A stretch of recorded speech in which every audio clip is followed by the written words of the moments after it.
Interbank में dollar की कीमत में 38 पैसे कमी 238 रुपये पर ट्रेड हो रहा है। 28 जुलाई से डॉलर की कीमत में 1 रुपया 94 पैसे कमी हुई।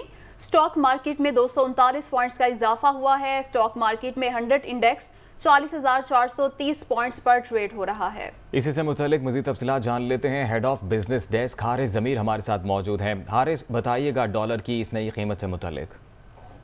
आहिस्ता आहिस्ता डॉलर में कमी दिखी जा रही है। पिछले जैसे आपने भी देखा 4 रोज के अंदर 1 रुपये में मेन मसला है कि थोड़े पॉजिटिव इंडिकेटर्स आए हैं कि IMF ने कहा है कि जो पाकिस्तान में अभी रिसेंट जो पेट्रोलियम पे टैक्स बढ़ाया है वो 7वीं और 8वीं जो किस्त है उसकी जो आखिरी शर्त थी वो पूरी कर ली, लेकिन साथ ये मशरूत कर लिया कि हमें दूसरी जगह से एश्योरेंस से मिल रहा है, मतलब UAE और चाइना से। और कल मिस्टर इस्माइल ने भी जो है मुख्तलिफ जो जगहों पे ये फरमाया है चैनल पे कि हमें जल्द जो है सऊदी अरब UAE से कुछ इमदाद मिलने की उम्मीद है। रोजाना डॉलर बढ़ता था, उसकी जो वॉल्यूम वो बहुत ज्यादा होता था 3। बहुत शुक्रिया आपका। Head of business desk Haris Zameer तफसीलात से आगाह कर रहे थे।